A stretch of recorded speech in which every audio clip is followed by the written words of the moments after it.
Jadi, demokrasi terpimpin menurut ketetapan MPRS adalah demokrasi kerakyatan yang dipimpin oleh hikmat, keahlian dalam permusyawaratan perwakilan yang berintikan musyawarah untuk mufakat secara gotong royong di antara semua kekuatan nasional yang progresif, revolusioner dengan berporoskan nasionalisme, agama, dan komunisme atau nasakom.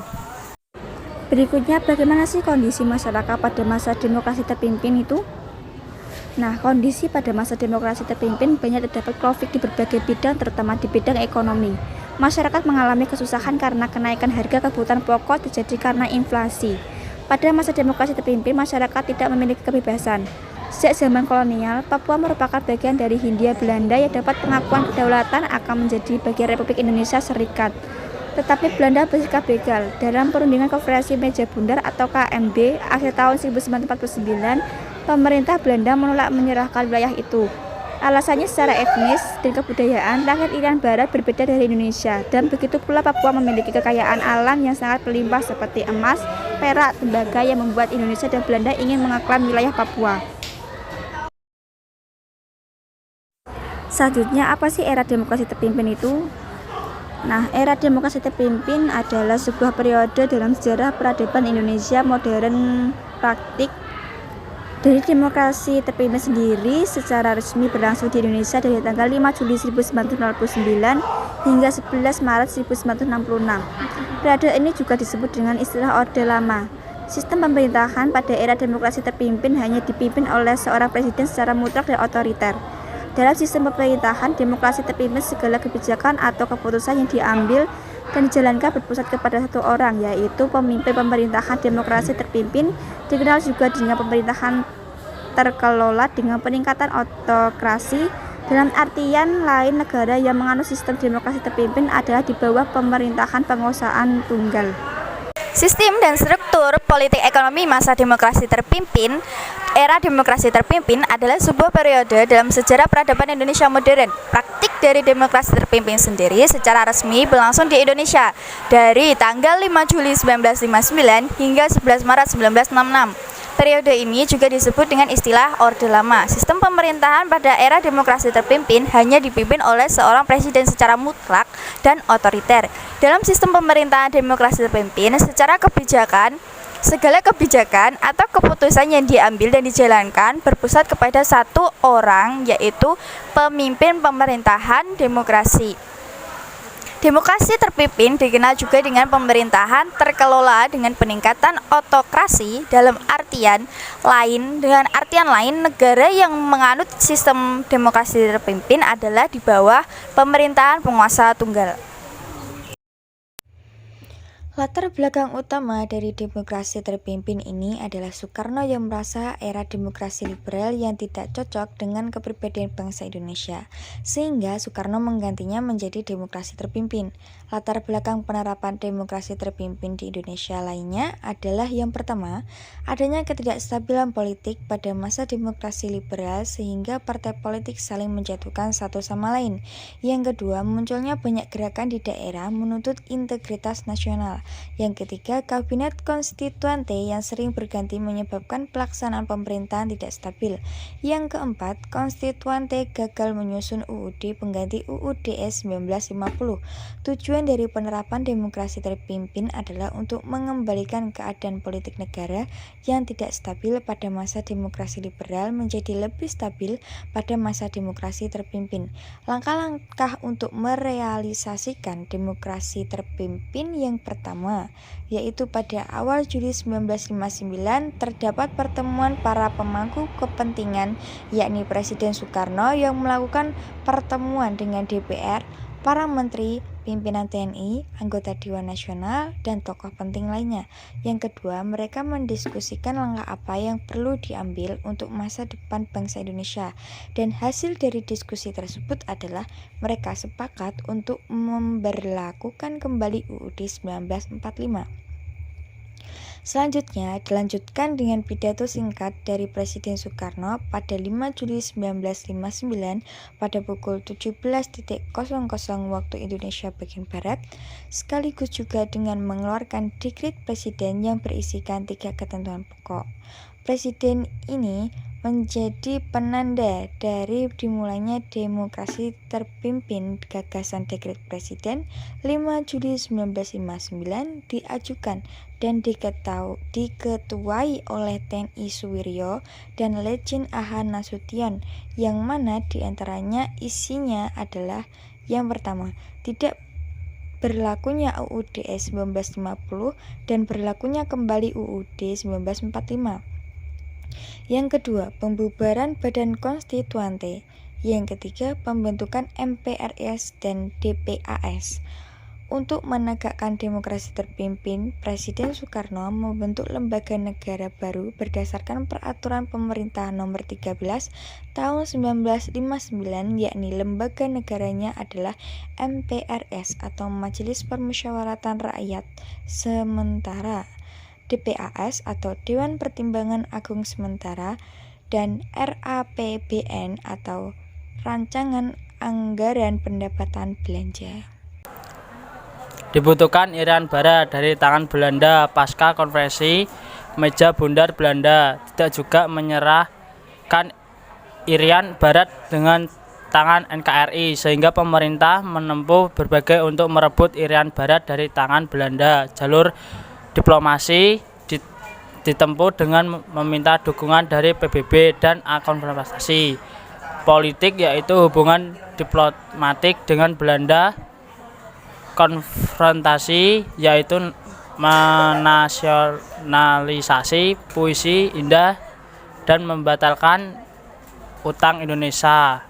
Dan konsultasi ini adalah membentuk Trikorap, pembentukan negara boneka Papua, kibarkan bendera dan Kristen untuk mobilisasi umum, dan ini keutuhan NKRI. Penentuan pendapat rakyat perlu memilih apakah mau bergabung dengan NKRI, ikut Belanda, atau mereka sendiri. Indonesia, Irian Barat berhasil kembali ke pangkuan Indonesia pada 1 Mei 1993 dan baru diakui PBB tahun 1999. Pernahkah kalian mendengar pidato Bung Karno tentang Danyang Malaysia? Konfrontasi antara Indonesia dan Malaysia terjadi karena PM Malaysia saat itu mendeklarasikan negara Federasi Malaysia. Pembentukan federasi ini Soekarno adalah proyek neokolonialisme pada perkembangannya. Hubungan Indonesia dan Malaysia semakin memanas sehingga lahirnya Trikora atau Dwi Komando Rakyat. Trikora ini merupakan deklarasi perang Indonesia kepada Malaysia. Di tengah situasi panas, Malaysia terpilih menjadi PBB sehingga membuat Indonesia memutuskan keluar dari PBB yang membuat Indonesia dengan media internasional. Keadaan ekonomi dan keuangan Indonesia mengalami masa suram. Pemberontakan dalam negeri dan juga konfrontasi dengan Malaysia, ekspor dan investasi merosot. Menipisnya cadangan devisa, inflasi mencapai ratusan persen, harga kebutuhan pokok mahal, dan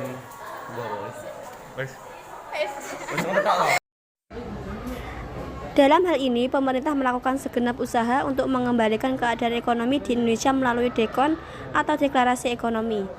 Tujuan dibentuknya DEKON adalah untuk menciptakan ekonomi yang bersifat nasional, demokratis, dan bebas dari sisa-sisa imperialisme untuk mencapai sosialisasi Indonesia dengan cara terpimpin. Namun, dalam pelaksanaannya, DEKON tidak mampu mengatasi kesulitan ekonomi dan masalah inflasi. DEKON justru mengakibatkan meningkatnya defisit dari tahun ke tahun, semakin meningkat hingga 40 kali lipat. Kegagalan tersebut terjadi karena yang pertama, penanganan masalah ekonomi tidak rasional. Yang kedua, ekonomi lebih bersifat politik dan tidak ada kontrol. Yang ketiga, pengeluaran negara yang cukup besar. Yang keempat, struktur ekonomi menjurus ke ekonomi etatisme atau semuanya diatur dan dipegang oleh negara. Dan yang kelima, devisa yang semakin meningkat ditutup dengan percetakan uang yang menyebabkan inflasi semakin melambung tinggi. Perkembangan kehidupan politik Indonesia pada masa demokrasi terpimpin. Materi ini merupakan materi lanjutan di mana Indonesia pada masa demokrasi terpimpin juga mengalami perubahan dalam kehidupan ekonomi yang cukup drastis dan penuh dengan sukacita.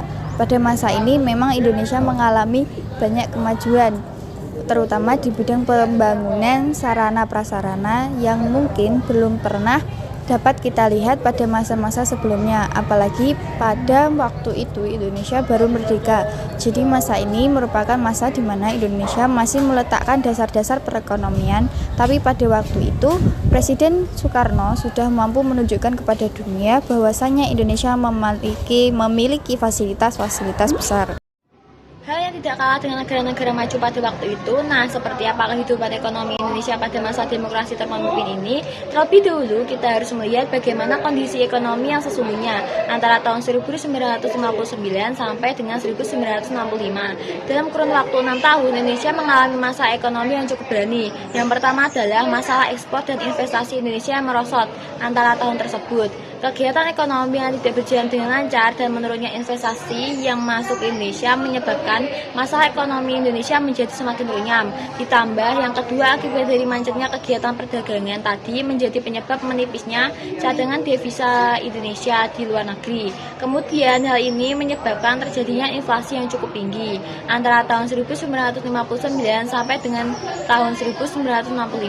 Inflasi yang tinggi tadi kemudian melahirkan harga bahan pokok yang melambung tinggi yang menyebabkan masyarakat kesulitan dalam memenuhi kebutuhan hidupnya, terutama kebutuhan pokok.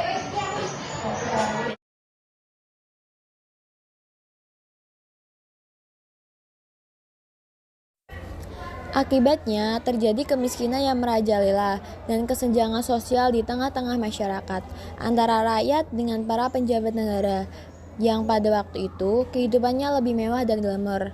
Nah, selain itu, masalah-masalah ekonomi tadi disebabkan oleh beberapa faktor. Yang pertama adalah Indonesia yang baru merdeka dalam waktu kurang lebih 15 tahun. Sejak tahun 1945 sampai dengan 1960, pondasi ekonomi Indonesia masih belum stabil.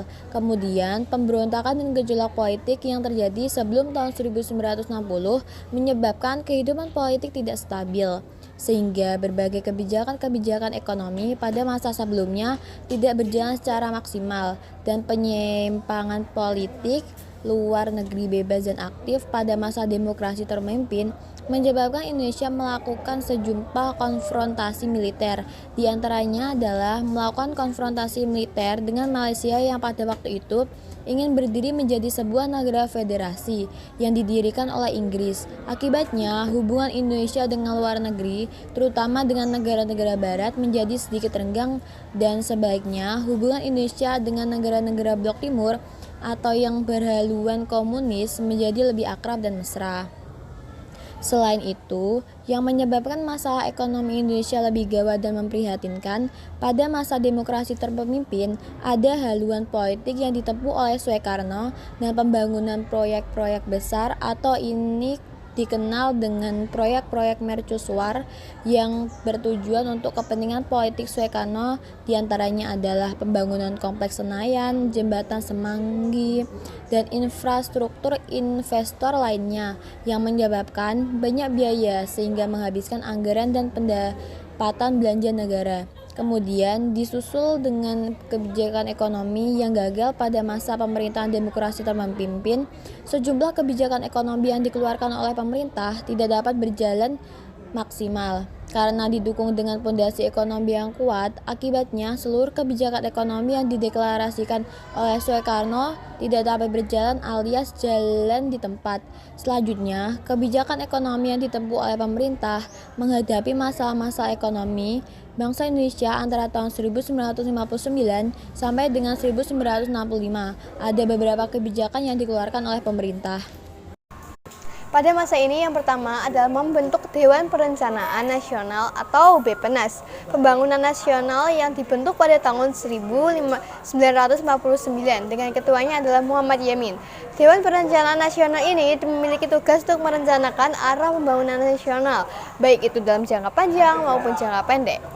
Tapi, hasil kinerja yang tidak maksimal, maka tahun 1963, Presiden Soekarno membentuk Bappenas di mana beliau sendiri yang menjadi ketuanya. Meskipun Bappenas diketahui oleh Soekarno, proses pembangunan nasional masih tetap tidak berjalan maksimal.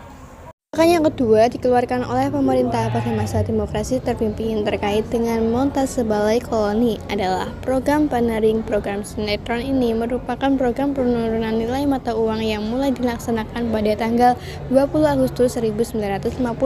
Tujuan dari program ini adalah untuk menekan laju inflasi yang pada waktu sangat tinggi. Kemudian yang ketiga adalah melakukan deklarasi ekonomi pada tanggal 28 Maret 1963. Presiden Soekarno mengeluarkan sebuah deklarasi ekonomi yang dikenal dengan berdikari atau berdiri di atas kaki sendiri.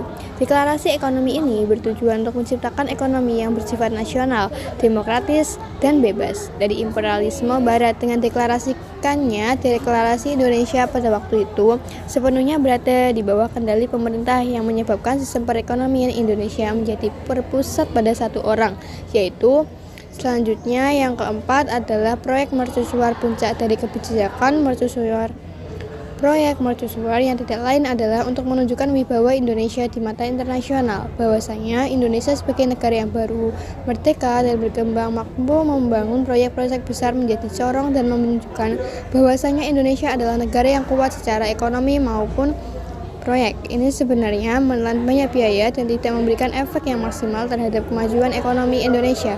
Akan tetapi, Soekarno tetap menjalankan proyek tersebut untuk menunjukkan bahwasanya beliau mampu memimpin Indonesia menuju Indonesia yang lebih maju. Selain itu, tujuan dari proyek mercusuar ini adalah untuk menarik investasi asing.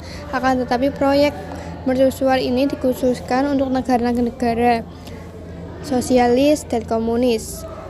Akibatnya, bukan malah menarik investasi asing, melainkan Indonesia menjadi terkucil dari kancah internasional karena Indonesia lebih condong kepada blok timur pada waktu itu. Selanjutnya, dari kebijakan ekonomi pada demokrasi terpimpin, dampaknya pelaksanaan kebijakan ekonomi pada demokrasi terpimpin bisa dikatakan tidak mencapai hasil yang maksimal, malah menyebabkan kehidupan ekonomi bangsa Indonesia yang semakin memburuk. Hal ini disebabkan oleh beberapa faktor. Yang pertama, yaitu karena defisit anggaran pemerintah meningkat pada tahun 1961 sampai pada tahun 1965, yaitu 29,7% menjadi 64,3%, jumlah yang cukup besar. Kemudian inflasi yang sangat tinggi menyebabkan pendapatan per kapita bangsa Indonesia menjadi menurun antara tahun 1962 sampai 1963. Ditambah lagi dengan keluarnya Indonesia dari GB dan penolakan Soekarno atas bantuan negara-negara barat menyebabkan kondisi ekonomi Indonesia menjadi terpuruk dan tertinggal. Hal ini menyebabkan penurunnya jumlah investasi yang semula bersumber dari negara-negara barat, misalnya Amerika, kemudian negara-negara Eropa yang datang ke Indonesia berkurang drastis akibat kebijakan politik yang diambil oleh Soekarno yang cenderung condong ke blok timur.